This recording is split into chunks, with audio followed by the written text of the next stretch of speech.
Blog Talk Radio.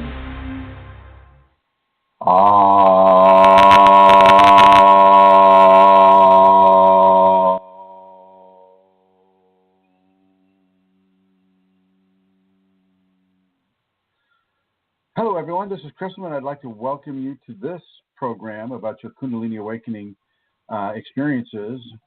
My name is Chrism, and I welcome you to this show. Now, you'll notice some of you that have been listening in the past that I have not put on the music today.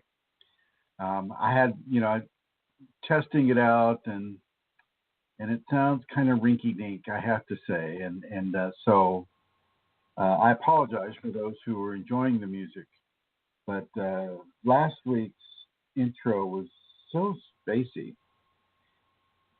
It wasn't working for me, and I think it wasn't working for everybody else too. And so, well, at least a lot of people.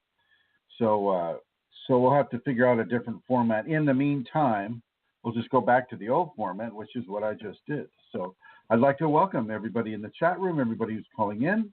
I'd like to welcome people who are listening in the archives, the future people. And I'd like to welcome everybody who's listening on their smartphone or in their computer. Welcome to this program. And I'll just go ahead and jump right in. In anywhere in the world, really, we are able to fashion a way of living our lives within patterns that we become familiar with, patterns that we're comfortable with. To use a typical American family, you get up early in the morning, maybe 5 or 6 in the morning, and you start getting ready for work. And if you got kids, you start making their lunch. You don't wake them up until around 6:30 or 7. You wake them up, you get them dressed and ready to go, and you put breakfast on the table, and everybody kind of meets in the kitchen, and then everybody kind of goes their separate ways. I drop the kids off at school, or they catch a bus, or they go to school on their own. And then your day progresses. And, that's a very comfortable, well-worn routine that people, live their life with. And, many people, at least here in the United States. And what I'm going to suggest is that Kundalini can change that pattern. And you'll fight that change. You will fight that change. And it's a very difficult change to embrace. Before I go any further, though, I would like to know if I'm being heard in the chat room. Vicki, Vaughn, or Sue Homer, if you can let me know that the voice is coming through into the chat room. Just say yay or nay. And then I have, and I believe I already checked out the sound with Rosemary. So that's working right now too, evidently. And maybe they're not hearing me. I wonder. Let's see.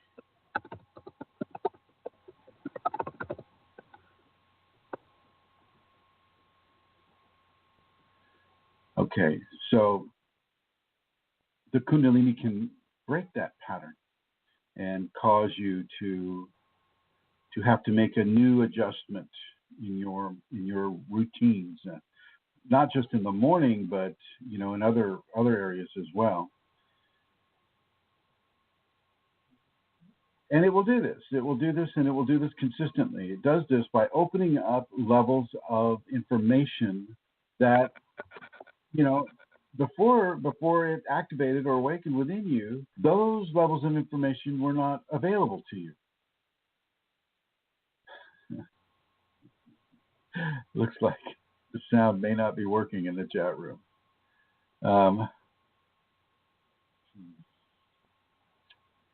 Anyway, so you're going to have to find ways of adjusting. You're going to have to find ways of adjusting your comfortable lifestyle to the Kundalini, because the Kundalini, because it works from the inside out, is going to trump or to take power over that solidified pattern that you have as an expression of living your life, you know, in this case in the morning, but I'm talking morning, afternoon, night, you know, sleeping, the whole life experience. And so, you know, it becomes very important to realize how flexible or how unflexible you are within that type of a scenario. And I know that we're having some sound problems there on the chat room, and I do hope that we're not having recording problems here. And if we are, then of course I extend my apologies to people. Okay, all right. Looks like some, you know, it's actually been very, very difficult today to get onto the program. Firefox did some sort of weird thing, so my big computer doesn't work now, so that for me to get into the show and all of these things, and so it's been a real computer whack job. You know, I'm on a different computer right now, and oh my gosh, and then Centaura couldn't get on, and I think the only one who really got on straight away was Rosemary. And that's because she's a Mother Superior. Anyway, so as the Kundalini comes into your life, you don't have to have a family to have your patterns, you know, disrupted.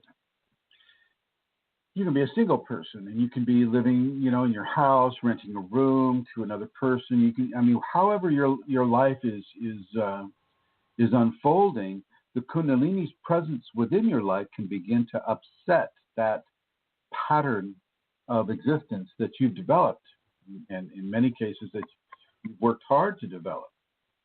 And so it's very important for people to understand that they need flexible. They need to be willing to change. If you're a housewife and you're the one who gets up and you're the one who, you know, cooks breakfast and gets everybody else up and does this whole bit, oh, say the Kundalini comes to you and all of a sudden she's not allowing you to do that. Well, husband's going to have to step in. And you can imagine in some of the households here in the technological West, where the husband's going to say, wait a minute,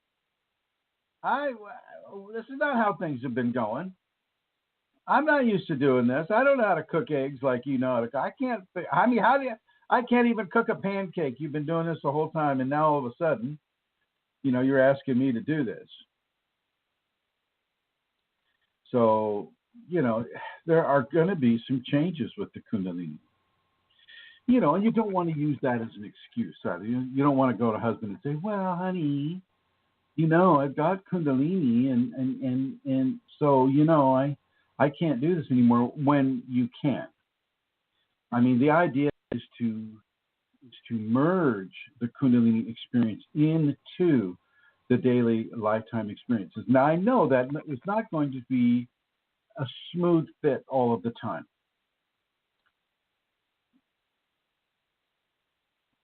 I just heard voices coming out of now, not Kundalini voices. Like, this is where I heard Centaura. I'm going to introduce Centaura. Centaura is the owner of this program. She pays through her material wealth in order for this program to survive. I'm going to bring her on the show now. Hey, you. Hi, Chrism. I'm not speaking, though. I swear I heard your voice. I don't know if it's a telepathic thing or not, but I did. I did hear you. So just thought I'd say, you know, welcome to the show. Well, thank you very, very much. The sound is fine. Vicky has... How have you had to make adjustments in your family routine? Chrism, I've had to make quite a few adjustments. Yeah, I'd say I had 4 of them living at home with me when Kundalini started after the awakening. And I had to make adjustments, Chrism, but also looking after the children during a time when my phenomena was fairly unknown to me. You know, it was all very new. Before I understood about Kundalini, I have to say, having my children, and let's say the task or the task of being a mother, that actually kept me sort of sane Grounded? and yeah, grounded. That's the word, grounded, and able to cope with all that was going on for me. Um, I do actually, like in my situation, um, when Kundalini awakened and I began to understand what was going on, there was no change in that aspect. I wasn't given to leave. I wasn't, no, I had support from my husband, but I didn't find that I wasn't able to do things because of Kundalini. Kundalini was actually quite considerate in many ways with me. I remember the Kriya stage, that used to happen at night when all the children were in bed. That used to happen when my husband was on night duty. It was like actually done away from the family. It was quite incredible when I look back on it. It's Um, very intelligent, a very intelligent force. yeah. So for me, the Kundalini was extremely considerate around my family, which, and yeah, that was part of my process.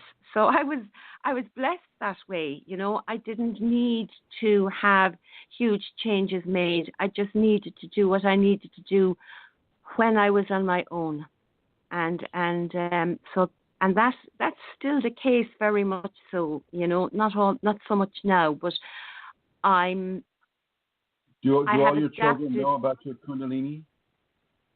Yes, they do. Yes, they do. I told my children about. Well, my children are adults now. Like my eldest guy is in his 30s. My eldest three are in their 30s. But I told them about Kundalini some years ago, and my youngest two are teenagers. So yes, they all know about my Kundalini. And they all have had, I'm going to say, I think I've spoken about this before, they've all had a connection with my Kundalini too, in that my Kundalini has demonstrated various things to them about its presence, through healing or through just other graces that Kundalini has given for them too, to be honest with you. So they're very much aware of my Kundalini, and they're aware of the safeties. They're aware of Chrism, of course, because they've met you. They're aware of you being my teacher. They're aware of, an awful lot about Kundalini now, the symbols around the house, because I would have started introducing that into our family life fairly early on in my process, once I had connected with you as my teacher, and that was all very, very helpful. Were they aware of you going out in the middle of rainstorms and No. No? No, no, they weren't living with me then. They had left, because that really was in the last, I suppose, 6 years. Was it? Yeah, about the last 6 years. So no, they weren't. Now they came to be aware of it because I can't remember the incidences particularly, but they did become more aware of it. Maybe they were down for a weekend, or maybe something was said by John in passing. I'm not too sure, but over time, yes, they would have become aware that that I would have done these things. Yes, they did. They did. They just Because of politely course don't they say had anything. questions. Say again. They just I would missed that. politely not say anything. It's like, oh, mommy's out in the in the wind and the rain and visiting the Well, forest tonight at Jonathan. 1 a.m. Well, Jonathan, my teenager, was aware of it, I have to say, aware of, not hugely aware of everything, but would have been aware that I had tasks that I was given to do, and that I was doing them. And the older ones as well would have had questions for me, ordinary, normal questions that anybody would have, that didn't have an experience of Kundalini themselves. I would have shown them all the DVD that you were involved with. I can't remember the title of it now. So I would have shown them that, and I would have told them some personal things, but I didn't share a huge amount about the phenomenon. I don't even know if they know about Kriyas, to be honest with you. I think Helena, now one of my daughters, would, but they all wouldn't, and they all wouldn't be aware of everything, you know. Even my husband wouldn't. I mean, that's part of the process, is very personal, and well, some of the between me children and would me. actually have symptoms, and I think some of Yeah. them, more than one, were actually quite frightened of the whole idea, right?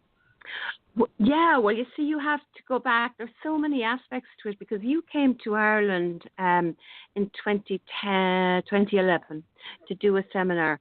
And my daughter, my eldest daughter, was quite interested in the Kundalini, and she was having she had some phenomena, and she had that before I had ever spoken to her really about it. And she came to the seminar, but she was quite frightened. I mean, she really was, and she ran away from the seminar fairly quickly. And for some time after that, she had some fears. And that would all have been then how I would have communicated with her about that and spoken to her about different things. So she'd have learned more about Kundalini. And she would have asked me very pertinent questions, actually, about fear, about not knowing, about surrender. Excuse me, things such as that, you know. So, I mean, gradually, Chrism, over a period of time, they have all come into to knowing more about it. And it's interesting because they all have, as you said there, their own perspective. So one daughter, you know, that girl, Helena, she's much more aware now of it. And whereas my other daughter, Yvonne, is 2, but she doesn't particularly want to know much information, you know. Right. She does, you know. And the other one? Has really no interest at all. The reason that Yvonne has no interest is that that doesn't ask very much about it, is she's half concerned about herself, you know, and so she still has fear. And part of it is if I don't even consider it, well, then it's never going to happen. I know that that's part of what's going on for her. The third daughter, she just she doesn't contemplate it on any level at all. She's actually quite afraid of it. She doesn't want anything to do with it. Yeah, nothing to do with it. Yeah. And I think it's very interesting. But that said, for children. Yeah, go ahead. Go ahead. No, go ahead. Well, I was going to say, that said, each of them are very respectful of me and the things that I am doing and have done. You know, even when I was going to go back, I used to go and visit you, Chrism, through seminars that you've done and going to the ashram and that would all, and I would be gone for 3 or 4 weeks. And that would have all brought up stuff for them, you know.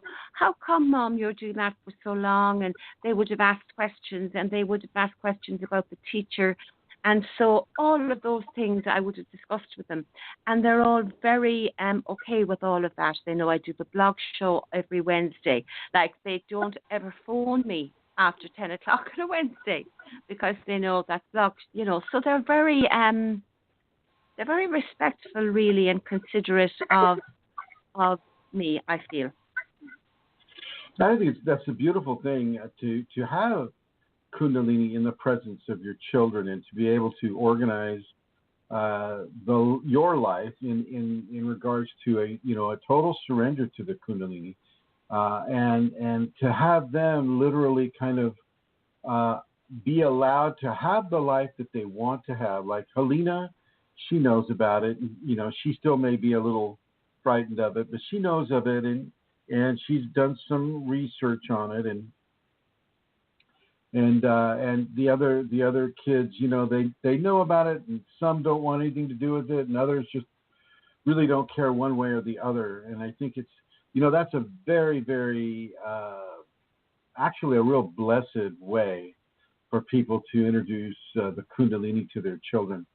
You know, children, as you know, require, I apologize for the phone ringing in the background, children often require a strong, repeated pattern of life management. When they're living with their parents, and that's how they learn to live by themselves. And when you have the Kundalini, that can really begin to forcibly open up areas of flexibility within the life of the family, the husband, the kids, and the person having it. Would you find that to be true? Yes, Chrism, I would find that to be true, without a doubt. It's an integral part. It's an integral part, really, of our lives. Even though I would be the only one that has Kundalini as such. My husband certainly has been having symptoms, and my daughter Helena has as well. But Kundalini has also been very gentle with them. So it's an integral it's part very gentle with them now, but I think that there's going to be a place where that level of just say gentleness is going to be changed slightly to a more active principle of Kundalini within both of them. It's not going to stay the same. You hardly ever see Kundalini staying the same. There's always some sort of a path that is ascending in some way, however steep the gradient may be. There's always some sort of a sine wave, where you have your ups and the downs, or you just have this continuously climbing path that, may be very easy, may not even notice the climb. And in other ways, the climb is so steep, you're crawling on your hands and knees just trying to get up. And I think that is something that is going to be developing for the two of them in your family for sure, and possibly some of the others as well. Good. Actually, you're correct in that sense that I can see an incline. I do see an incline, and I see slightly, that the two of them in different ways go into sharper inclines. They're not always aware, I feel, of that as much. No, that sounds very pretentious, and I don't mean it that way, but they don't acknowledge sometimes, because it's gentle, in inverted commas, when like John has gone through a couple of things that are Kundalini, but when it levels off again, he finds it difficult to act. Anyway, I shouldn't be talking about him and his process, really, should I? I apologize.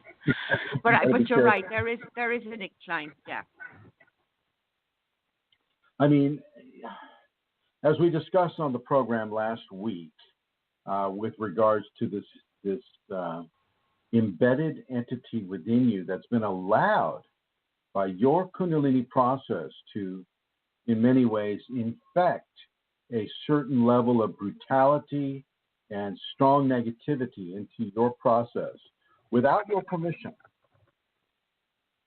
Imagine having that occur, without any other Kundalini experience happening to a person. How do you think Helena would respond to that? Oh, Chrism, I'm not very well. I do totally see what. And that is definitely a part of your incline, the aggregate of your process. As you get more mature within your process, you're given more things to challenge you, and as you're given more things to challenge you, and you meet that challenge as you are doing, your Kundalini is sculpting you within a certain way, forcibly in your case. And it's not just you that has it, it just comes upon you and you have to respond. And you have to respond in a very specific way. A lot of people have that kind of thing thrown at them, and some of them are just left to flounder. Just left to flounder or to self-commit, or to commit suicide, which a fair number of them do. And so it is a constant level of inclination that the Kundalini will put you through, and that will have an effect on how you relate to your family members. Now, you've been going down to Cary lately with your youngest daughter, and how is it on the drive down there? Does that entity just quiet when you're with her, or is it actively, disrespecting people in your head? No, with that particular daughter, very quiet. On the journey down, there's nothing much there's nothing good. There's a certain presence there all the time, so that so it's not directed at her though. Right. There's not stuff coming about her. But when I get into the car, every single time I get into the car, I mean, I begin, it starts with, about people on the road. I could be a really, really nasty driver. It's quite, and it's quite difficult and challenging. And yet, thanks be to God and you, Chrism, I do know how to respond. But I find the aggressiveness being pushed on me as a driver, and that would be easy for me to slip into. Encouraging the road rage, right? Encouraging road rage. Yes. Hi. So there were two incidences. In contrast, you're becoming an extremely kind and considerate driver, more so than you would have been otherwise, right? Exactly. And you know me as a driver. My God. Oh, you're a Formula One driver. So I am actually yes, I confess. I am. So yes, what you're saying is absolute. Yeah, that's what's going on. And I'm driving within the speed limit, voluntarily now as well. Okay. Well, that's good. That's really good. Yeah. I think, and others should be aware of this. Now, having this type of a scenario come upon you, definitely has an effect on the family. But you'll notice it's not jumping into the family. And I think that it's good for people to understand that not necessarily will, a challenging entity hopscotch into another person within the family unit, right? This is for you. But if it was another Kundalini person, you were having a gathering there of Kundalini women from Europe, and everybody was planning on flying in, and being the mean and cruel, vicious teacher that I am, I said, I don't think you ought to meet up with those people because, one, they're not in your family unit, so they're not necessarily protected by that family scenario, and number two, it could open up fairly strong, severe levels of entity interaction for them within their equation that they may not be ready, as ready as you are or prepared as you are to work through, right? Yeah, that's right. I had arranged, there was a festival on here, an Earth Fest, and I had put out, would anybody be interested? And there was a few Kundalini people flew in, and was really looking forward to it. But then this had begun after I had arranged it.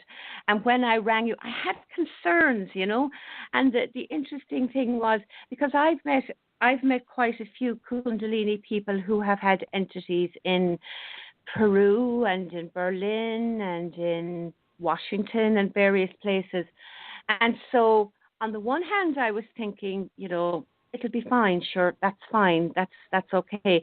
But on the other hand, from my Kundalini, I was, and as soon as I mentioned it to you, Chrism, that they were coming and that this was happening, say, in 2 weeks. I think it was in about 2 weeks' time. They were due to come in. You said to me no. And the minute you said it, I mean, it totally resonated with me that you were correct. But it was very hard. It was very hard for me initially. Well, it was an ego thing. I mean, your ego had been planning. And, I'm not cutting you down with that. I know. You've been planning and you've been, working and, arranging schedules. And I think your husband had been looking at, different areas and, for people to explore and really, like he does. He's a really good guy. And he very much invested in having this visit occur too, and was quite disappointed, when the evil teacher Chrism said, "Don't do that," right? Yes, he was, because he had. I mean, this is part of the support that I'm talking about now. He needs to know I'm well aware of my picture on the dartboard in his den. Darn. Especially when he hits that bullseye. I feel that. You're kind of in the pocket of every pool table as well. Anyway, so, I'm only joking. Just getting back. I mean, I really see that she's bringing this program into the experiences of people having Kundalini within a family unit, and how that can materialize, and how the specific behaviors within the family unit need to change, specific behaviors within the children, even though they do need that strong repeated platform of specific behaviors, specific timeliness. You go to bed at 10 or you go to bed at 9 or whatever it is, and you get up in the morning at such and such a time, and you get dressed, get ready to go to school, which would be the equivalent of work, when they're in their late teens, 20s, and 30s, right? Mm-hmm. And so they've been trained to get maybe their 7-8 hours of sleep, to do a specific level of routine personal maintenance, cleaning, getting dressed, eating food at specific timelines, and then going off and inserting themselves into society in some sort of a productive manner. Would you say I'm correct with that, Amelia? Yes, of course, Chrism, yes. And along comes Kundalini, disrupting that pattern. Okay. And along comes Kundalini, and all of a sudden one spouse has it, the other spouse doesn't. And what I've seen happen in my experiences counseling people like this, sometimes one spouse is jealous of the other spouse. Well, how come you get to have Kundalini? What makes you so special that you get to have Kundalini, but I have to do the dishes? You know what I mean? And if a relationship isn't grounded more in service to each other and service to the family as a whole, so rather than going into competition with each other, the people will go, okay, all right, so you've got this condition, all right, let's see what I can do to help you with this, and let's try to reconfigure the situation.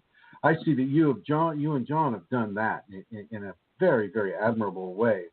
But I have seen other people go into divorce because they weren't able to find the deeper qualities of love and mutual appreciation that you and your husband have found, and so their family gets torn apart.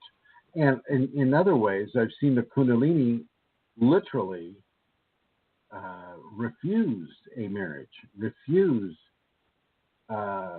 As it comes up in the wife, we'll just say, all of a sudden she's being guided towards a destruction of that marriage by the Kundalini itself, because for some reason or other, that union is not serving the divine union, and the divine union will always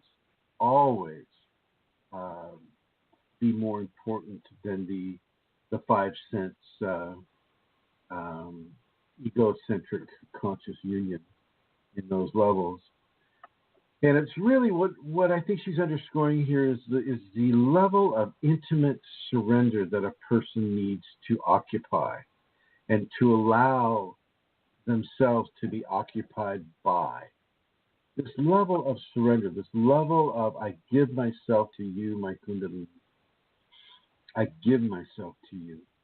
And if that's, and for most people in the West, it's a very, very difficult concept to bring into a level of fruition. And so she'll throw in a flesh teacher if there's one within that area that is available to that person. There's not that many of them that qualify for this type of work. And I'm not saying I'm so special, but it just seems to be the case the way I look out over the landscape, the internet landscape, and the written landscape of this technological West.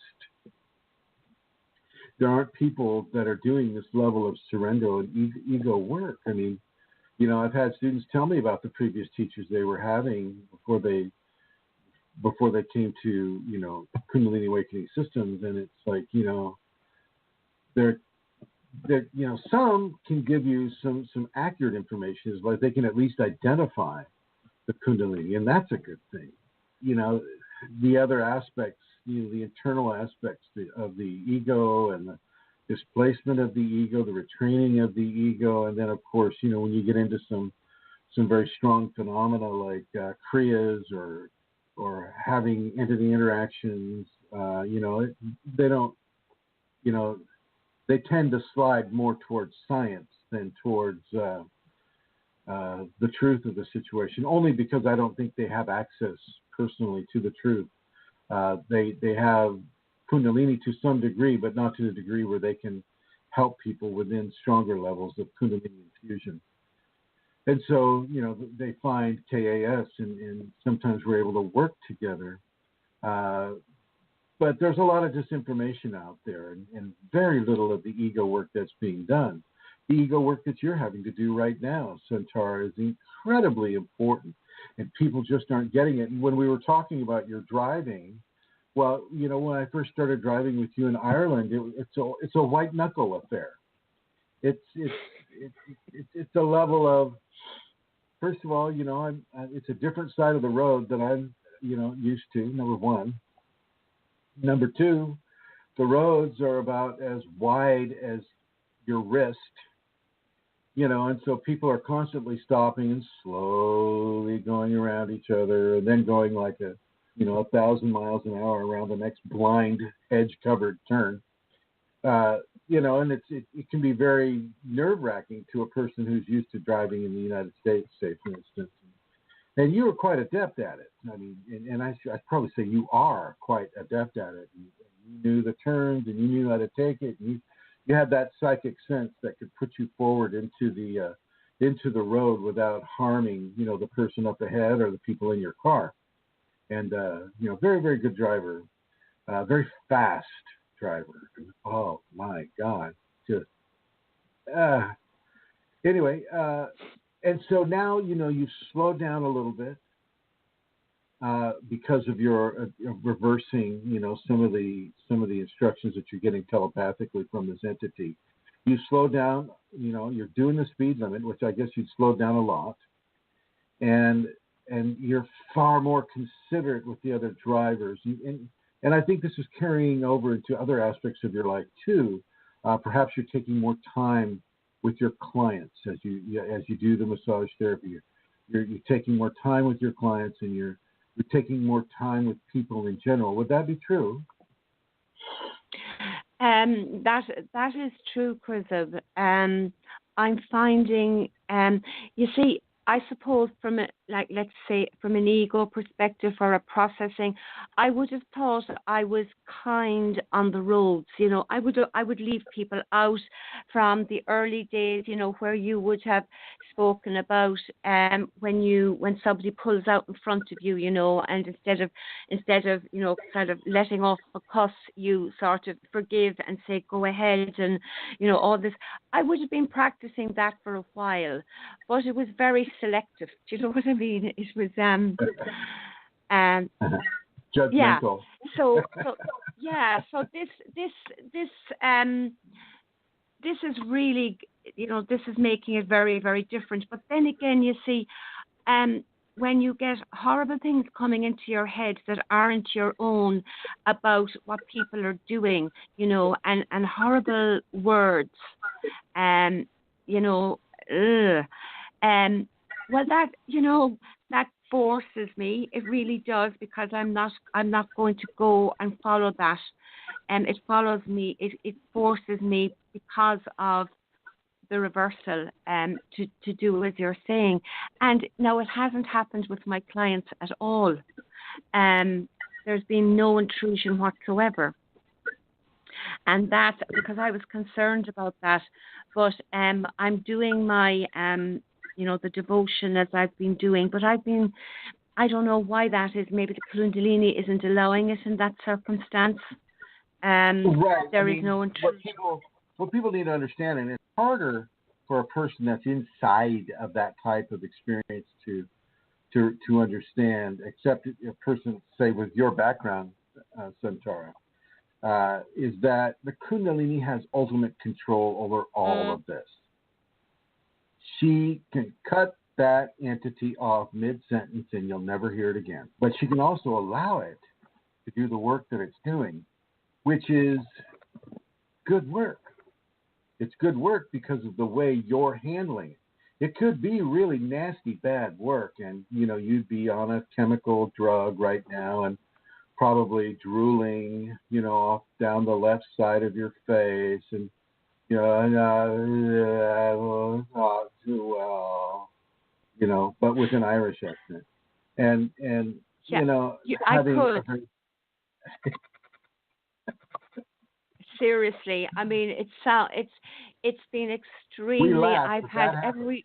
That's yeah. happening. No, I'm not laughing at all. I've got. I mean, I had an entity thingy before, Chrism, but it wasn't like this in this way. And to be honest with you, no, I kind of don't laugh, because I could see really how that could be the case, how you could go absolutely insane. On so many levels, just by the fact that it's going on and on and on and on and on, and you can't switch it off. And so if you started fighting with that, if I didn't have the teachings from you, really, and this, I'm going to use the word strategies, or the ways to the reversal, the ways to, my mantra to my Kundalini, and the fact that I'm not engaging. And that's such, that can be hard sometimes, but because I know that, even when I go to that place, sometimes I pull back from it. It's hard to explain what I mean, but at least once or twice every week, I have a massive struggle. I'm on the verge of, I had one out during the week as well, where I'm on the verge. I feel I'm going to, I could easily see how a person could fall into this horrible place of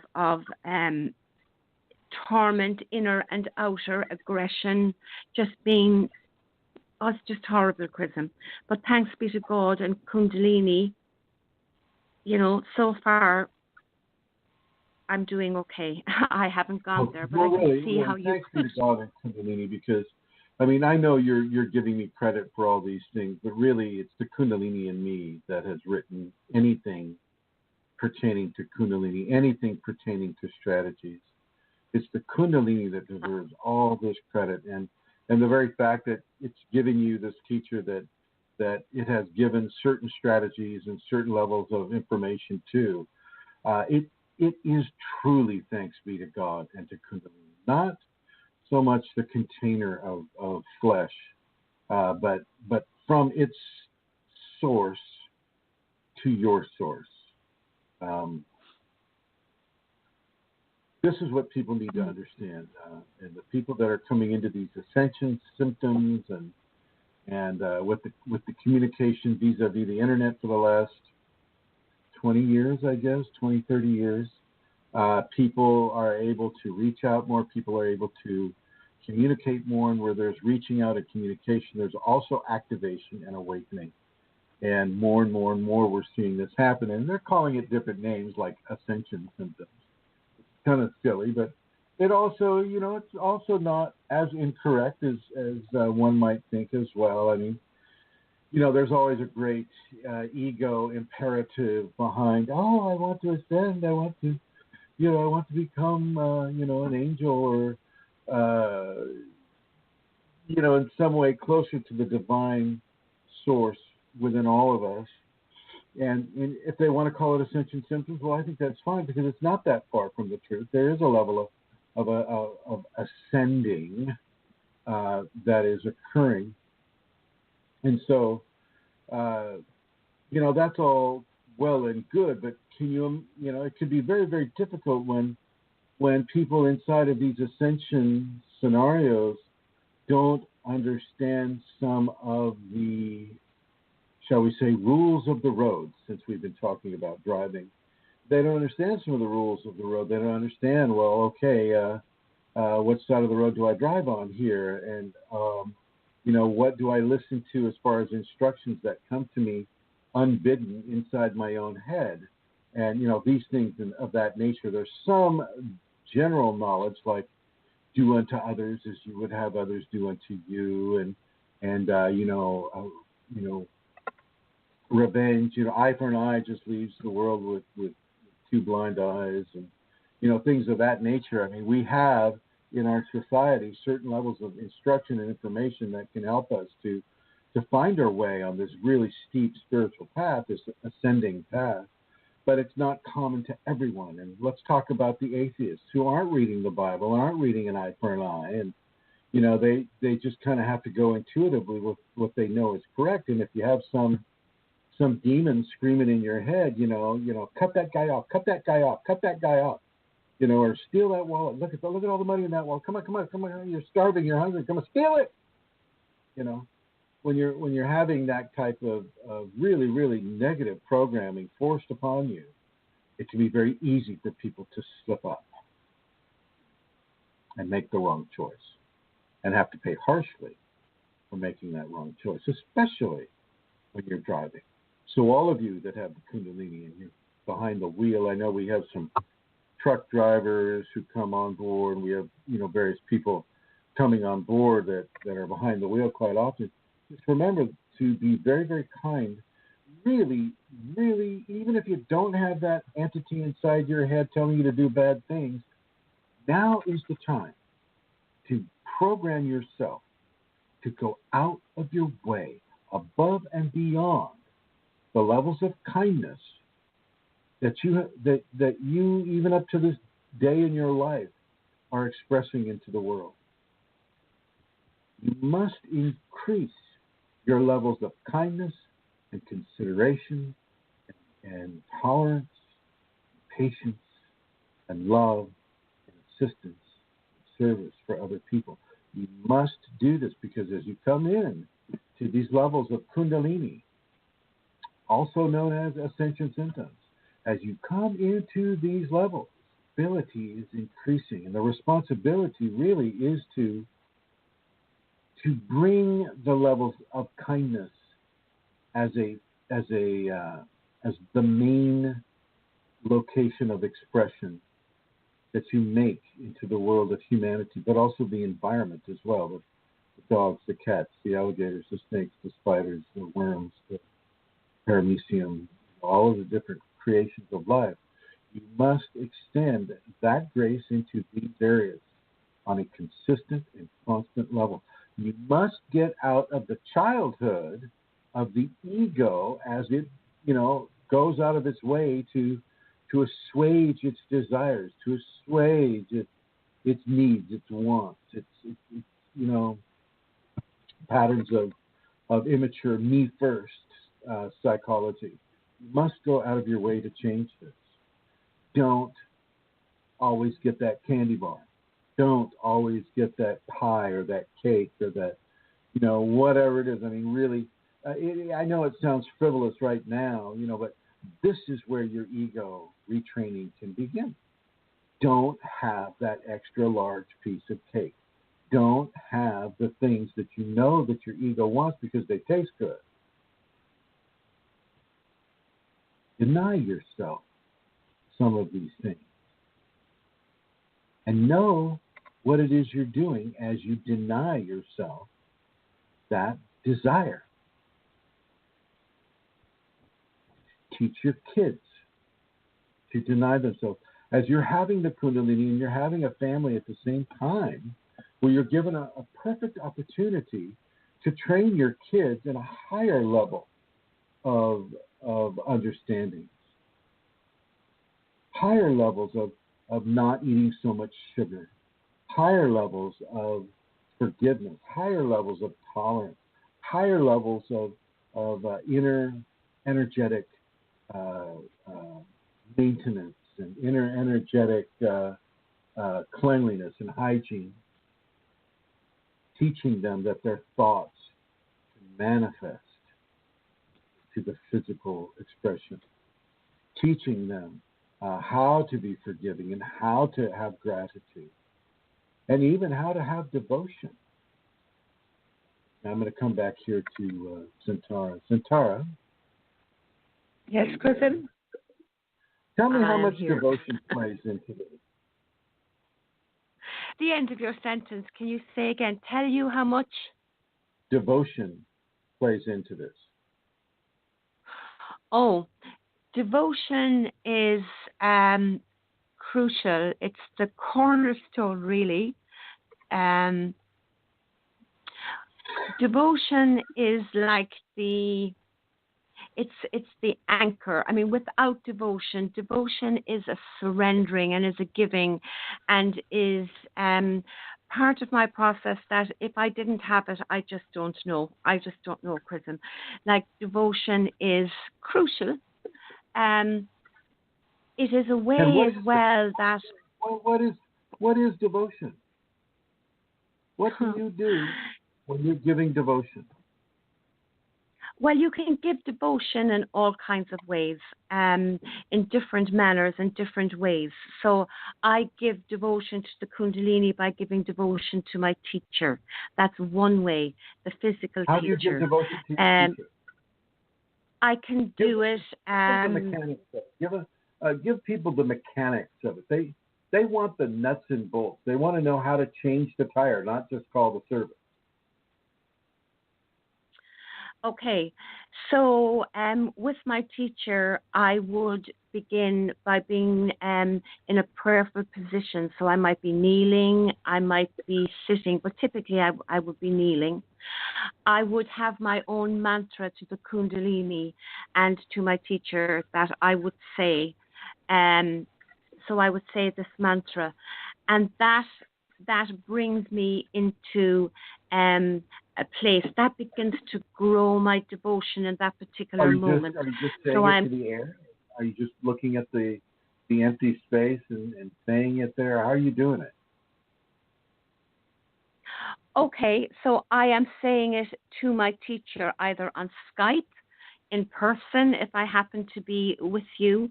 I used to do a Tritaka with your photograph. So it is. So I would do that form of devotion in those three ways: with the photograph, on Skype, 1-to-1, or in person. So I am saying my mantra. How often do they do that? How often do they? Do you mean how often do I? Well, using yourself as an example. How often? Well, again, that depends. At this particular moment, I would do. I would have a Skype session with you once a week, but every day I would do devotion on my own here at home, in the same way, but not in. To a picture. Yes, not every day. No, I would use a picture, but I don't use a picture every day now. I used to before, but I don't, in inverted commas, need a picture as much now. Why is that? because I come into that presence, your presence and the Kundalini presence immediately. I mean, you know. Yeah, over time you So develop that. Yeah, but initially, no, I would have used a picture all the time. And there would have been times early on in my... Have you ever used a statue or a painting of Shakti or a wooden carving or anything like that? No, but I have used nature. When I've been in nature, I have also. So that would have been enough. So I was going to explain about other ways. I have been in devotion to the Kundalini in nature, by a tree, with the tree, on the grass, on the ground. And I am giving, in a way, my devotion, will say, to the earth, but it's to the Shakti, or a tree, or sometimes, just looking at a beautiful scene. Like for me, looking at the ocean, I can go into instant devotion to the Kundalini and surrender. How about the bog? Did you ever give devotion to the bog? And not so much, actually, Chrism, to the bog. No, I must say, but in the vicinity of the bog. Well, the bog actually. The bog is such a consciousness of its own there. That's amazing. I think stuff comes out of that bog. I'll be honest with you. Yeah, it does. No, I haven't done that, actually. No. But as well, the stars in the sky when there's no night pollution. And also, when you begin this practice, in my experience anyway, it can be awkward to begin with. And a lot of it depends as well on, your conditioning of what devotion is, or what adoration is, or what worship is. And so... what, in your experience, what is the difference between devotion and adoration? Chrism, that's not what... I know. I'm getting into these intensely personal areas. I understand. And well, I'll tell you. That people... I'll tell yeah, you the thank difference. you. The difference between devotion is the level of the gift of your love, the level of the surrender of your totality.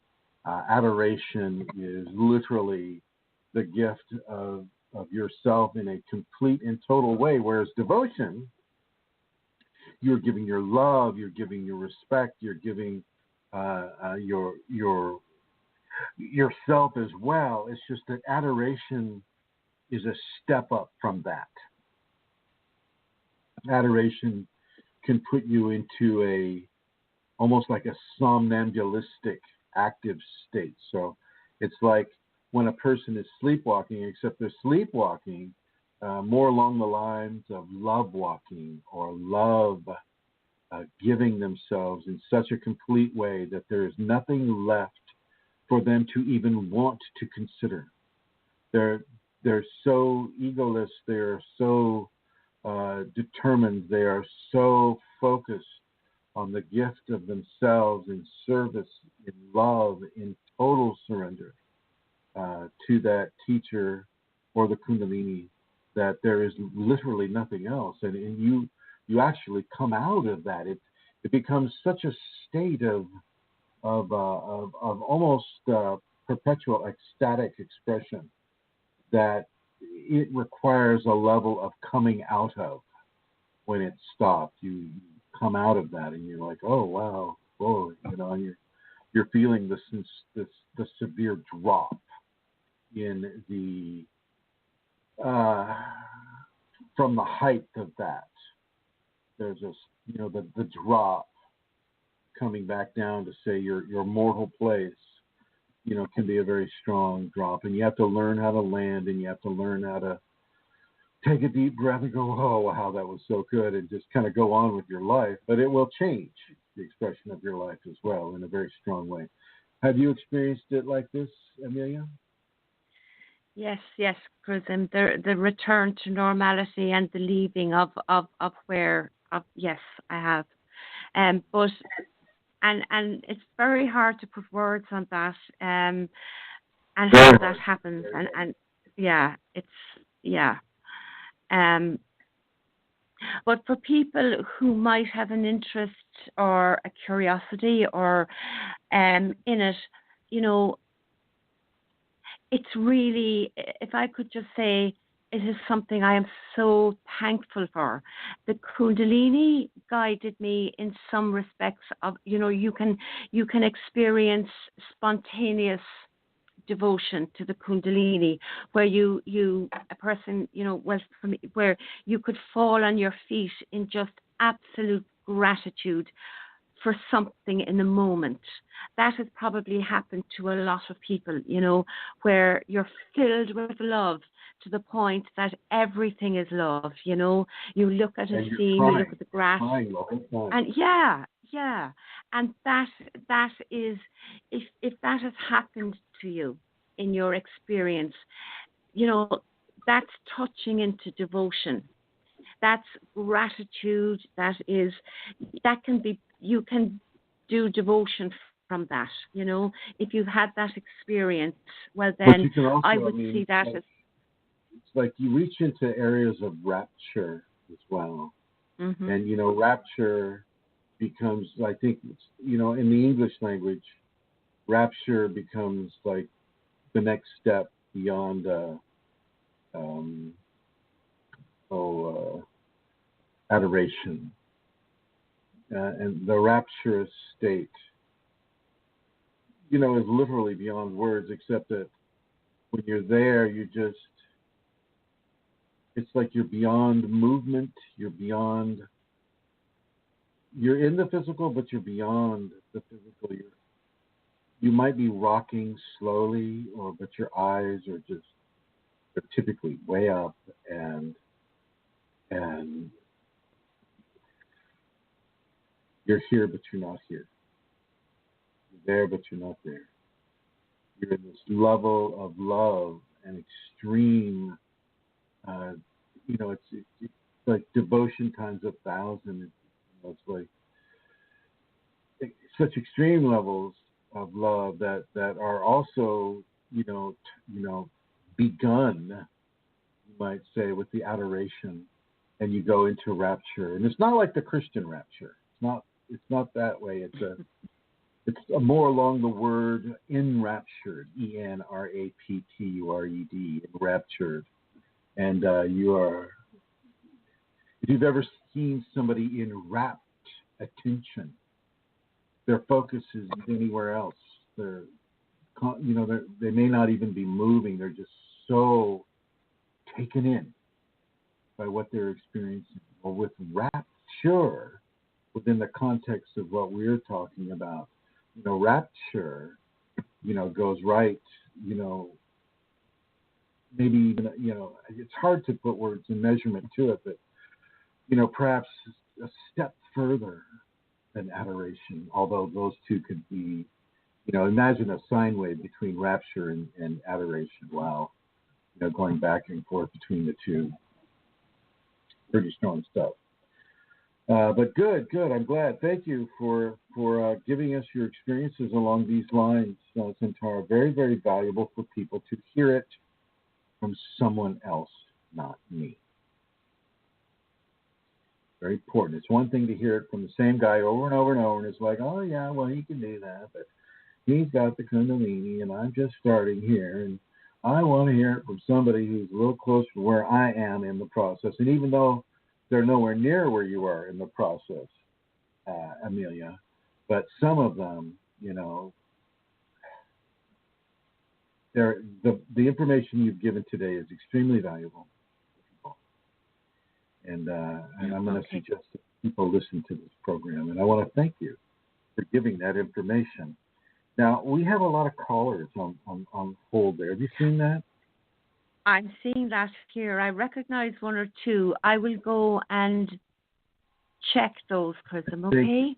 And I want to give this opportunity to give gratitude to the Kundalini for allowing this program and allowing myself and Santara and Rosemary and the other people that have consistently given into this program their experiences and their feelings and their questions and things of that nature. And I really want to also acknowledge, folks like Atlantis Seeker and the other people that have consistently called into this show and have joined the chat room and everybody who's in the chat room right now as well. It's your presence is felt. With Kundalini people, we can feel specific frequencies of specific individuals that have the Kundalini there, and it's even in the words that you give yourself, like Atlantis Seeker, or even in your word itself, like Vicky Vaughn or Sue Homer, or any of the people that we have call into the show or to come into the chat room. You can feel the resonant quality of a person. Yes, ma'am. I see. Okay, we've got a caller. Area code 780. Hello. Hi, how are you, Chrism? Hi, I'm doing well. Hi, Kayla. What's going on? Hi. I was just wondering about the Kundalini process. Like, if you've already had a spinal sweep, how does it go from there? Like where am I at? Like, I'm kind from the spinal sweep. Well, from the spinal sweep, there's a whole level of learning that needs to occur. And this is where you really begin to insert the levels of kindness, of caring, of a lack of fear of the unknown. And this is what the activation stage should have really inserted itself into you. This is why the activation stage is so very important, is because it gives a person the ability to engender very specific levels of thought control and thought patterns and emotional control and emotional patterns into their lifetime before the spinal sweep occurs and you're bonded into the divine union. I'm going to suggest you're still going through, based on your questions, you're still going through a stage of the activation where you're learning different behaviorals. But even after a spinal sweep, people will have to learn different behaviorals. Yes, go ahead. Yeah, because it was pretty much a sudden onset for me, like less than 2 months, and it activated. So. Right. Well, it activated, and so I would suggest that you're still in the activation stage. Now, you're also in the Shaktipat too, and so the Shaktipat is pushing you harder and faster, and that also is going to have a level of perhaps discomfort for you if you're not able to come up to speed with what the safeties are suggesting that you do, like forgiving, like having gratitude, having patience, taking the time to meditate and to pray and to do the energetic maintenance that you'll need to do, and to give yourself to the Kundalini, totally surrender yourself beyond what you even can understand surrendering is.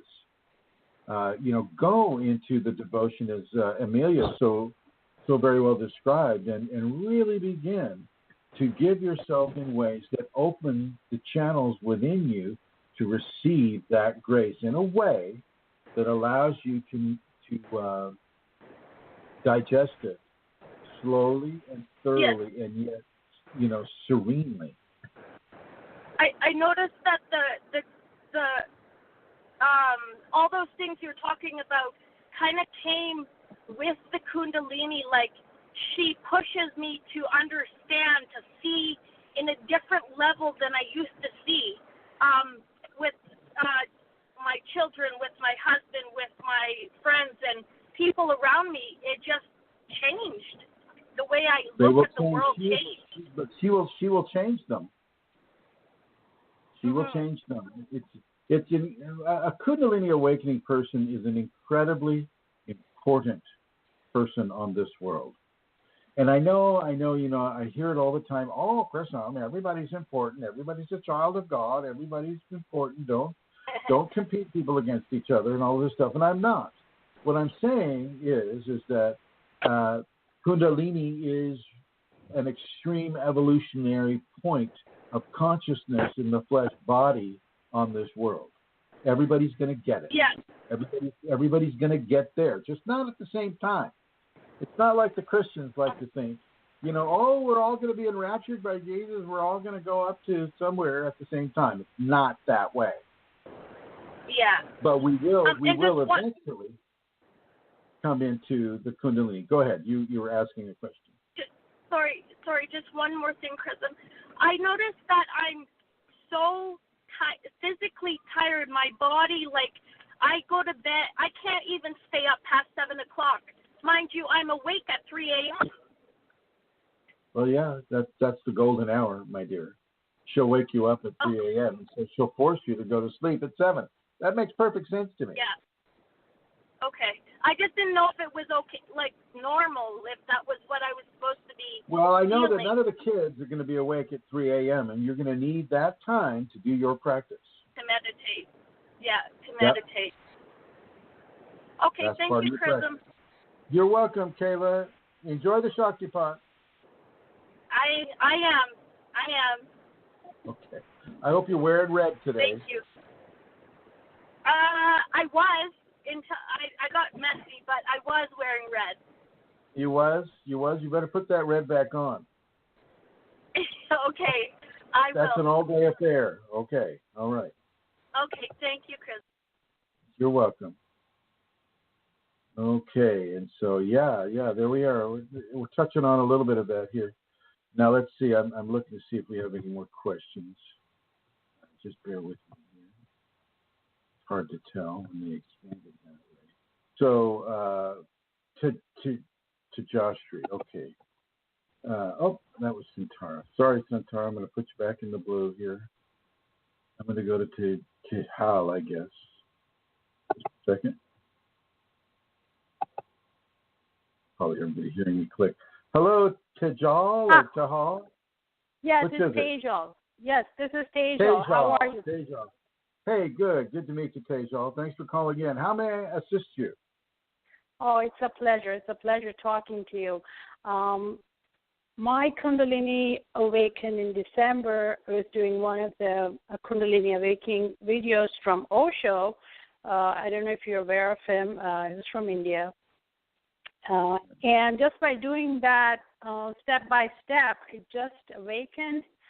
And I went through kind of a hell for past 4 or 5 months physically. It was earth shattering. I couldn't explain what was going on, blah, blah, blah. Anyway, and I kept practicing, and it took me to a point where I got really, really scared. It was like everything is kind of in another dimension. I didn't like being around people. I needed so much of my quiet time. Now, I'm a single mom with 2 kids. I work full time, and it really became very hard for me.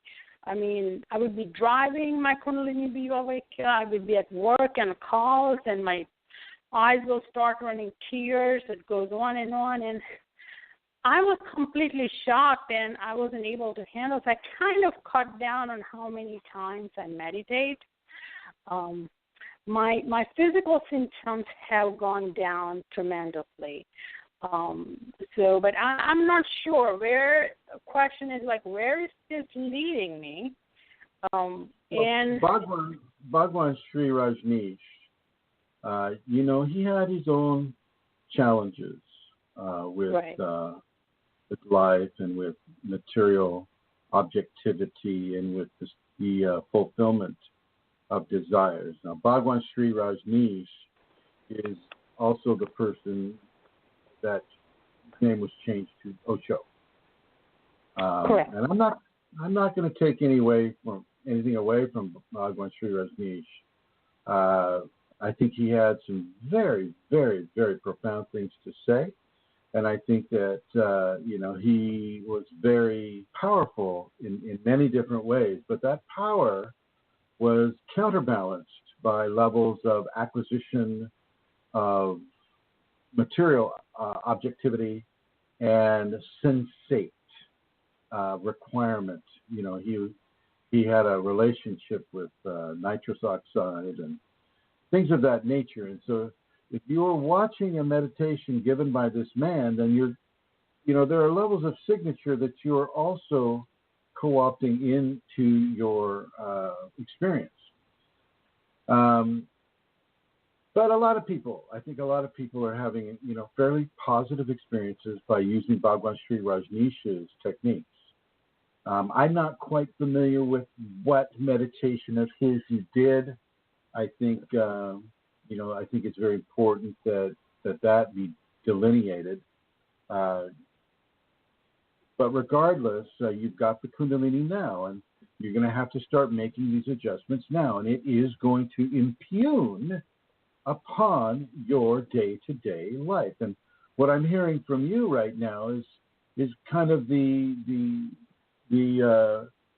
normal life expressive person complaining that the Kundalini is doing this and it's doing that, and it's interrupting my life here, it's interrupting my expectations there, and I've got 3 kids, and I'm working, and doesn't it understand that I've got 3 kids and I'm working? And of course it does.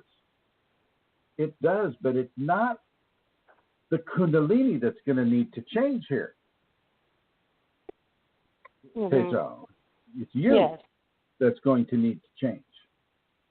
And it's you that's going to make the sacrifice, and it's you that's going to completely surrender herself to the Kundalini. And it is you that is going to set that example for your kids. Mm-hmm. Mm-hmm. Okay. It's very important for you to realize that Kundalini is the expression of the divine upon this world. It's not a political figure, although it influences political figures. It is the hand of God literally on your shoulder, but not just on your shoulder, it's inside your shoulder. Right.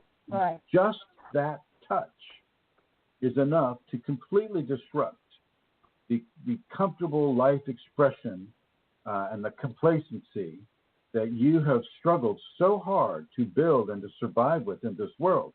Now you have the Kundalini, and now it has been determined by divine grace that you are open to change, whether or not your ego accepts it. No, I accept it. I really feel that I am really blessed, and these are really blessings from the divine and the universe. I really acknowledge that. And because when you tell people, they're like, they have no way to relate to me because they have never been through this. And so I really appreciate it. I'm really blessed. I feel blessed. It's just that there can be no really, it's just that. There is no it's just that. The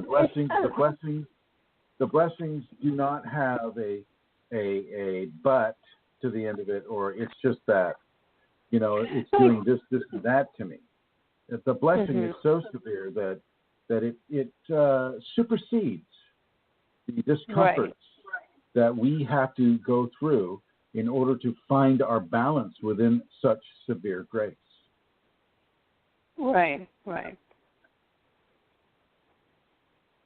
What I would do for you is I would practice the safety protocols. I would suggest that you go to let me give you this website here. You send me an email, so I have your safety protocols. I read them through. Well, then practice them. Practice those protocols. Practice them every day, and let the behaviorals be practiced all the time. The forgiveness, the gratitude, the tolerance, the patience, the extreme honesty and truth. And you'll find that your life parameters will be redefined in such a way that the appreciation of your life will increase, and the organization of your life will be streamlined in such a way that it will not get in the way of the way you raise your kids, but it will begin to change you from the inside out, and that is the great work. That is the great work that is going to occur and is currently right now occurring within you. Oh, right. So I agree with you that it has started changing me, how I see this world, how I see my life, or how I want to progress this life in the future. And how you want to progress. I mean, can you see how you're phrasing your words? It's about how I want to do this and how I want to change my life. No. It's about how grace is going to change your life and how you're going to surrender to that change. This is ego work. This is a redefinition of your identity. Okay? Right, because what concerns me that the rate that I am going on this path is very fast for me. And my only concern is my kids are young. I still have to put them through school and this and that. And in order for that, if you wish me what is my desire, I simply want to meditate. It's so hard for me to get out of my meditation room. I just want to sit there and meditate. But then life calls me. Right. That's called discipline. Serve these kids. That's part of your path as well. Correct. So that's what I was trying to ask you is like one side is pulling me on one direction and the other, my practical, my responsibility, my duties are pulling me in the other way.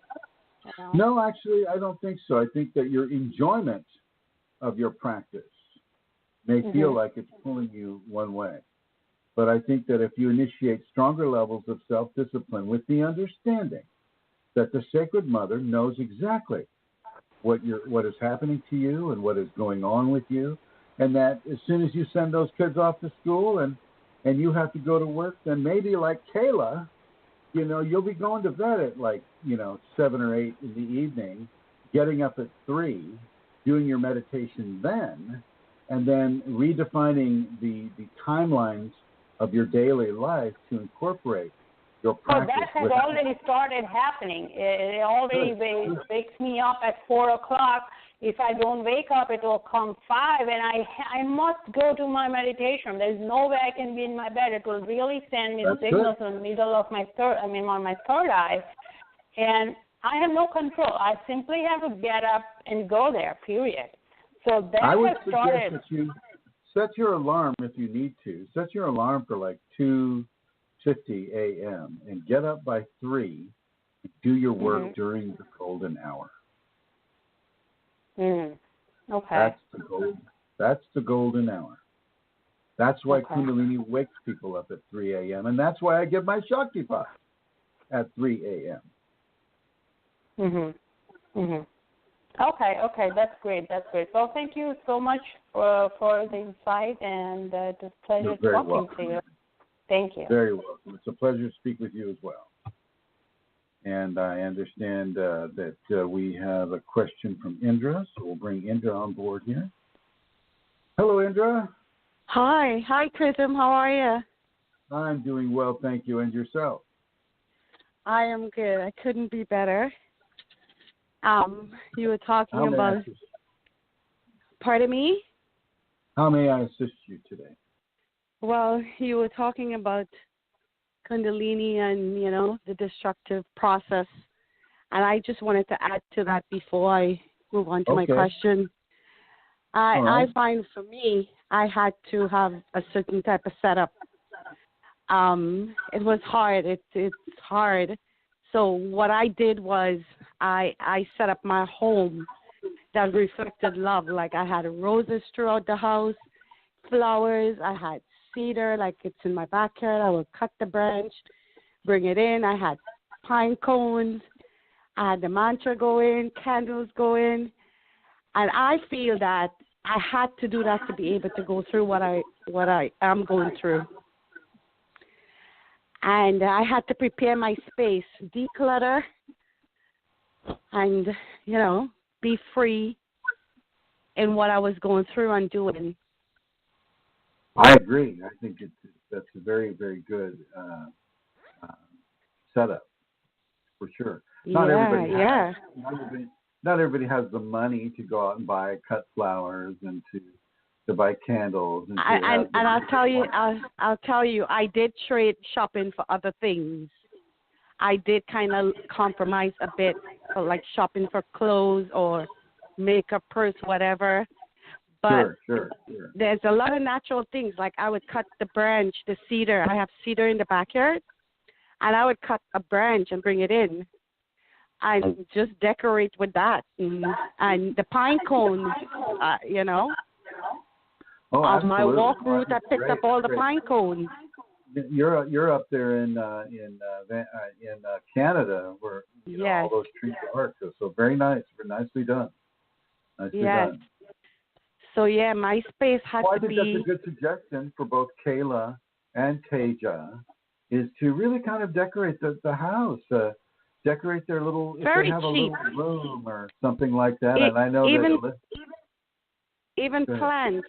Like if there's a lot of sunlight, like I have jasmine, I have like a lavender. I have very good sunlight coming through my windows, so I had plants by my windows, and I think that it helps. It does indeed. And thank you for that. That's a great suggestion. Is to if you can change your living space into a more inviting space, a more sacred space, really. Yes. For Kundalini around you, I think that can be a very helpful quality. Yep. All right. So my question is, I had shared with the group my heart chakra seems to be opened up fully. I had that week of turning, spinning like crazy. I thought I was going into cardiac arrest. But I knew it was my chakra because I could, feel it spinning out of my chest. And I waited out, and about a week later, I woke up from this. I woke up into this state of love, but it was still am. It's like a love. It's my energy changed. It feels like an energy. It feels like a lilac energy, if you know what I mean. It's soft. Sure. It's soft. It's not like for the last 3 years, no energy is not towering me. Feels like a soft, beautiful energy. It's changed for me. It sounds very beautiful for you. It is it's so beautiful, Chrism. I cry every single day. I can't believe this. I really don't know. Words, there isn't words. It feels like lilac. But the nice thing is you can represent that energy as you go out into the populations, and you can bring that quality of grace with you to give to others. Okay. You can visit that convalescent hospital. You can walk down those corridors, those stinky, medically smelling corridors, and you can visit those people that are. You can bring that grace with you to them and to give to them in such a way. A huge blessing. We have so many blessings that we can give to others that are free to do. You don't have to pay a dime. Just show up and walk and talk and be there. Yeah. Radiate yourself there. You are that gift of lilac grace. Yes. It feels like it, honestly. I meditated for the last 3 years. I meditated under a lilac tree. So the thing is, I would meditate. I would sit under there and meditate. So eventually I started to feel the energy from the lilac tree. And then I could tell the difference between the lilac tree and the pine cone tree. And the lilac, the energy under there is just divine. And Right. I can equate this feeling of love with that lilac energy, and it's soft and it's beautiful and it's warm. Yes, I've had the lilac perfume experience with the Kundalini. Where there is no lilac anywhere to be found, and yet there the scent is all around you. Yeah, Yes. the Krishna. I think Krishna kind of brings that too. There's one of the Hindu gods, Krishna. I think when he shows up, the smell of lilac may permeate the air. I'm just kind of getting that right now. Okay. So, But Chrism, where do I go? Go ahead. Go ahead. Do you have a question that I can help you with? Well, I just want to know that what's next? Like, where is it? My energy changed a lot. It changed. It's drastically. It's not towering. I think you should try devotion. I think you should really go into devotion now. I think you should maybe listen to this program again and listen to what Amelia said about devotion, and then really, really give yourself completely, Indra. Give yourself completely to the Kundalini level of devotion. Okay. Go to the I will. I heard her. I was listening. I heard her. Yeah. Well, go to the convalescent homes too, and give that love to complete strangers. Okay. Okay. God does this, and God is within you, and divinity is expressing through you. Okay. Just let it be a meditation. Give of your love to these people. Okay. Okay, I will arrange that. Now, Indra, it's a big step, and I don't want you to feel bad if you're feeling, that it's too hard for you at first. But just give it a no, because I already started to do it. Okay. I was doing the devotion. I feel like I was called. I would meditate for 2 hours devotional. I would sing hallelujah and go into this deep meditation, nice.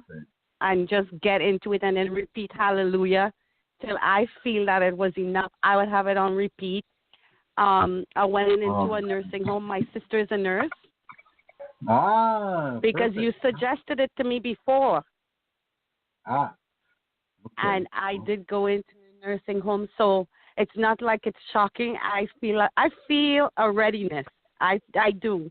I feel a readiness. I want everybody that has the Kundalini that's listening to this program, talking to you people in the archives and you people that are listening right now. You listen to Indra, and you listen to that instruction and emulate that instruction for yourself.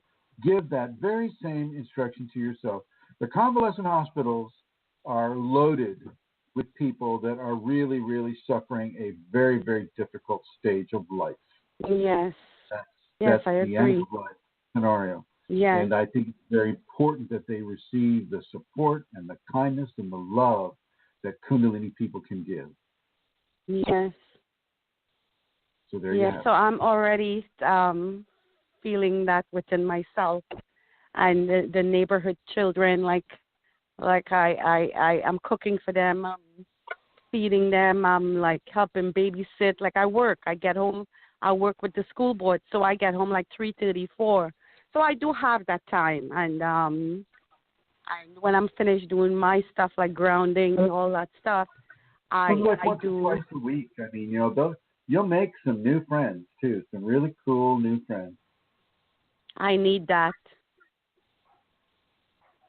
And you might meet some Kundalini angels along the way too. A lot of those people in the homes are really not quite what you think they are. No. I mean, angelics exist on this world, and they do disguise themselves in certain ways. Wow. So don't be surprised. Don't be surprised if you visit one because of your kindness and your acts of grace. It's kind of like that equation, the alchemical equation that like attracts. Yes. So think about that. Yep. So, Chris, what do you think is going on with the process? Is it? With what? My whole process Is it I think coming your to an process is great, Andrew. I think Pardon your me? process is moving right along. It's going great. I think the move into devotion will be very helpful for you, and I'm going to suggest you go into devotion right before you visit the people in the convalescent home. Go into devotion, sit there in your car, go into extreme devotion to the point of tears, then wipe your tears off and start visiting those people. Okay. That's a real so there, let me tell you. I will let you know how that went. I'm sorry, say again? I will keep you updated on how that went. Please do. Please do. And know that when you walk down those hallways, you leave Kundalini plasma trails, especially after devotion. And they never go away. People are constantly partaking of the grace that you leave as you walk down those halls, just your feet on the floor and the hands on the doors, the elevator button, the restroom you may use is forever imprinted with a level of Kundalini grace that never leaves. Really? It stays there? Stays there. It doesn't dissipate. Until that. Oh my God, that's so powerful. That toilet turns to dust, it will still have that Kundalini radiance upon it. Oh, that is so good to know. Yeah, divinity has no timeline. It's not like a battery. And it's energy that doesn't leave. It doesn't ever dissipate. It is just as strong as the day that that it infused that object. Wow.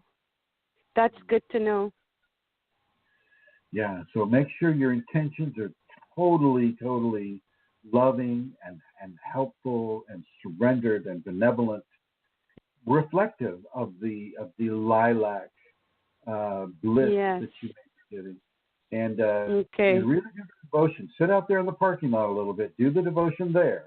And make your entrance, the entrance of Goddess upon that establishment. Okay. Wow. Keep us apprised of how that goes. I will, and I will keep you updated too. Thank you, Andrew. Okay, thank you so much. Oh, okay, you're very, very welcome. I hope I meet you one day, and I'm able to give you a big hug, and actually see the man who helped me, and give you a big hug, and tell you thank you in person. Thank you, my dear. Thank you very much. And you can thank me by visiting those people. I will take pictures for you. Thank you, my dear. I am a person of my word, and I will go. I have done it, but not a whole lot. Like my sister is a nurse, right? So I would sometimes, like when I'm home, I'll take her lunch. Like I'll cook and take her lunch, and I would go walk because you had suggested it to me before. So what I would do is just walk through them, but I would pray. I would be praying in the hallways, right? Right.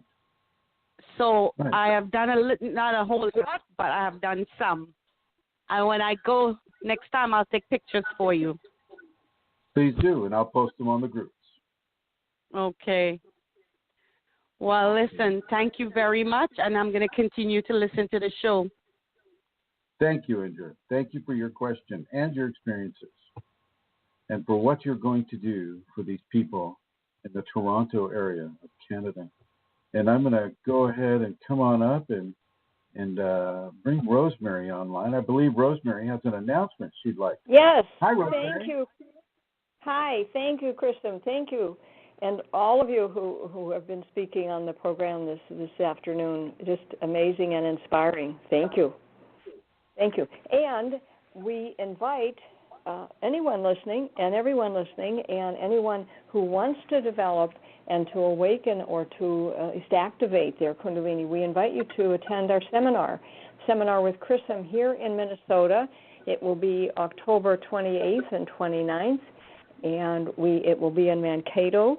We have the location. It is at the American Hotel and Conference Center, 240 Stadium Road in Mankato. It's right there on the edge of the University of Minnesota campus.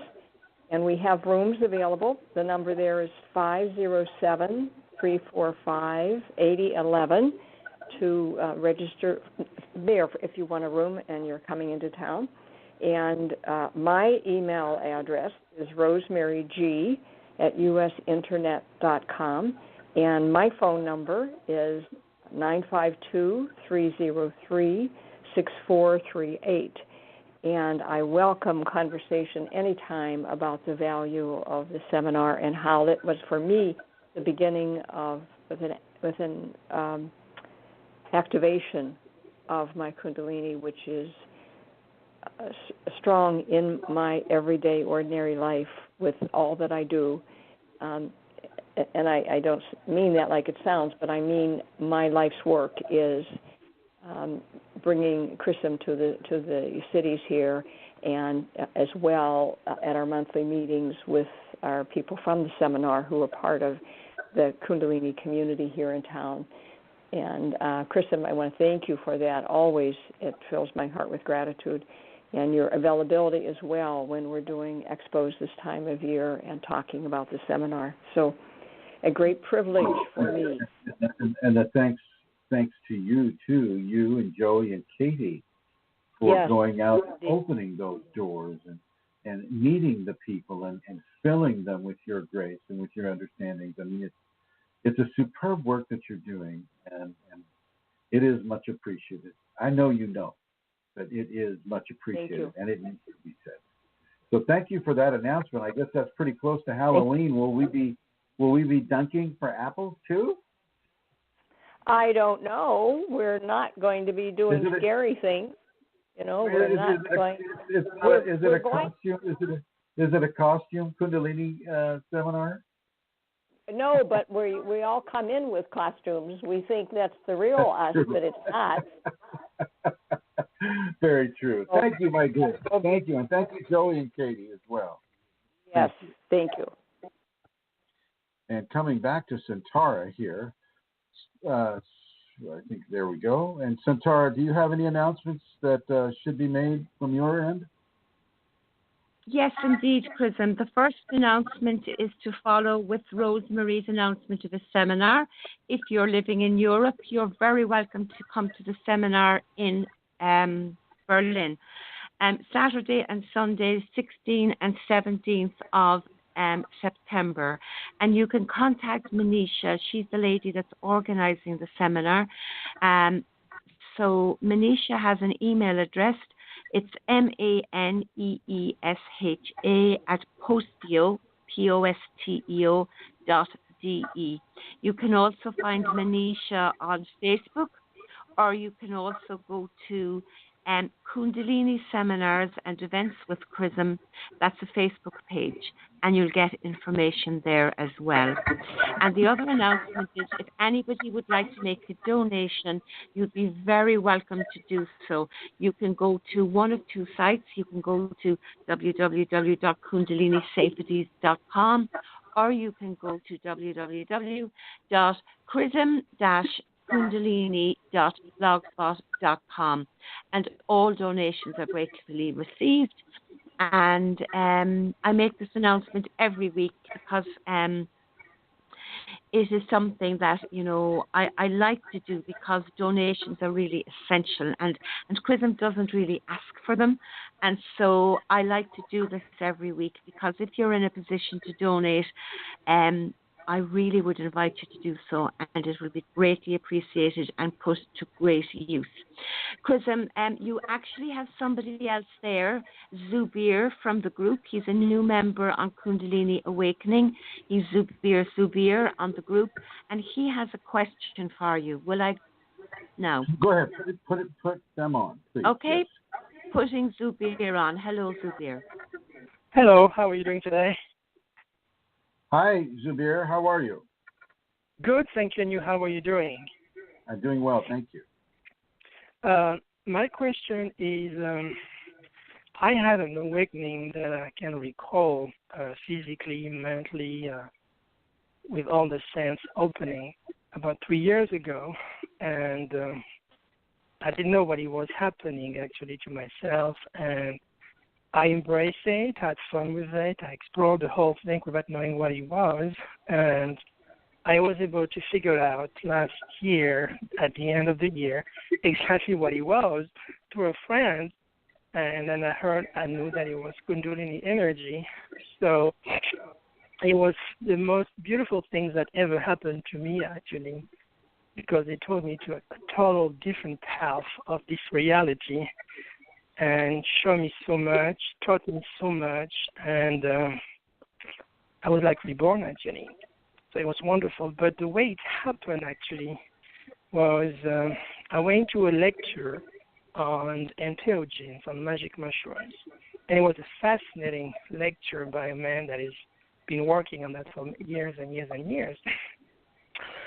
So, but my intention was just to be part of the group and listen and learn new things, not really trying it, And during 6 months, I had repeating dreams about how to face the magic mushrooms if I was going to try it, because behind my brain, I was interested in trying them.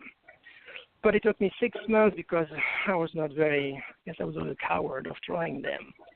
So after 6 months, I tried them, and I had this rush of energy going through all my body. I was on a path. It was light blue, beautiful, very bright. And there was other identity around, very scary, but I knew exactly how to do it because of my dreams. And it was just opening my heart, sharing love, and beautiful energy. That's all it was about. And everything was just always vanishing away when it was negative. But I had the most profound and beautiful journey ever that first time, actually as well as the other ones. But it took me to a total different world. And my consciousness kind of totally went through my brain. It was just amazing.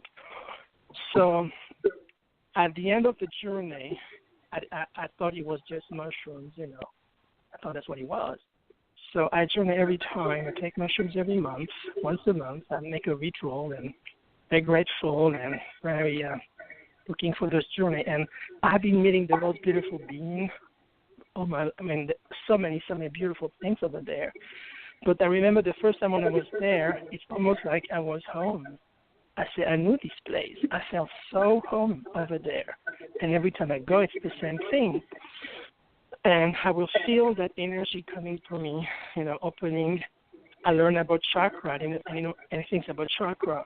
And every time a chakra will pump out and open in my body, a being will come and tell me, or a man or female. It was mostly female, actually.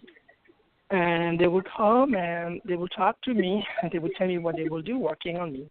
One day it was about the heart, one day it was about any kind of chakra. That's how I learned about the chakra. It's fascinating. But I've never heard during my journey that was Kundalini, whatever was happening, until my friend told me exactly what it was. So I do that every month. I have this most amazing journey and come back. It's like I'm going to a special spiritual camp where I learn so much, Make me a stronger person, a better person, a more profound person. It was the whole thing was just amazing. So my question is, how can we awake the Kundalini without taking any plant? Without taking any mushrooms? Yes, without taking any mushrooms or anything. It's just a way to meditate and awake the Kundalini. You can do the safety protocols. Those are self-activating.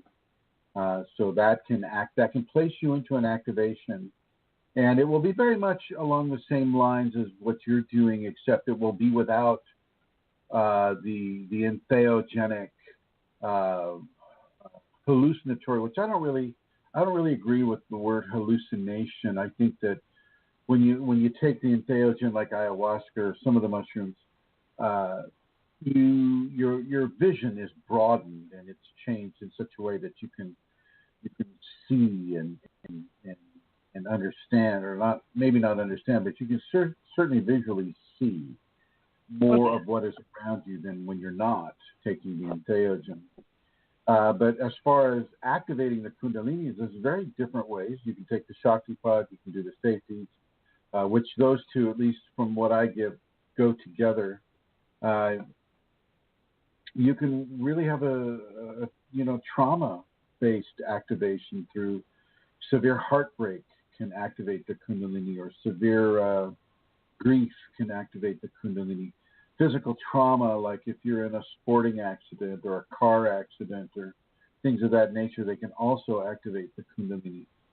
So there's many different ways, really, to activate the Kundalini, and that's not the hard part. Activating Kundalini, if you read any of the ancient teachers, let's say that's the easy part. Living with the Kundalini is the hard part. I think I missed ask the question. I know my Kundalini is activated. Okay. I know that because every time I go on a journey, I can see it, I can feel it, and the Kundalini take me to different places, introduce me to different meanings. The Kundalini, the way it acts, it's almost like an elevator. It takes me to different dimensions, and every time I go on a journey, I have. I'm getting a little bit of a dissonance here when I listen to you. You're taking what they call the short path, and it's actually, you're handling it well, I feel. But you shouldn't have to take a journey in order to feel Kundalini. Right, that was my question, because I don't know how to do it at this point for some reason. Because I think I watched one of your videos, and what happened is like, I think the mushrooms kind of helped me to activate my Kundalini. But then, you shouldn't have to be taking mushrooms to feel it.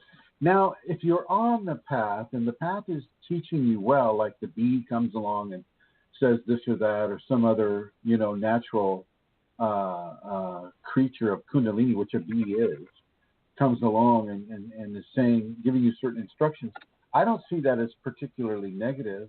No, it's not. I have nothing negative about my whole starting experience. It seems like your seventh chakra is handling this. Oh, you getting headaches at all? No, actually, I feel stronger. It's totally even my body. I think your psychology is handling this okay. I certainly don't recommend it for people to do. That is not the path that I teach, as you know. Yes, of course. And that was not my intention when I tried the magic mushroom, because I've never tried any intention in my whole life. I think that there was something inside you calling to that path. I'm not. The reason why I don't suggest it isn't because it's an evil path at all. I mean, geez Louise, I've done ayahuasca 7 times now. Yuck. I myself have taken psilocybic mushrooms 4 times in my life. Enjoyed it each time I took them. I've just had to counsel and work with people that have had extremely bad experiences taking psilocybin and looking for God or looking for Kundalini. So much so that they've been literally driven insane. And so, I look at that, and I've worked with that, and this is why I will not ever recommend people to take psilocybin, or ayahuasca is much safer, but psilocybin can really overwork the 7th chakra to the point where a person takes years to recover. I totally agree. But not for you. How do I pronounce your name, by the way?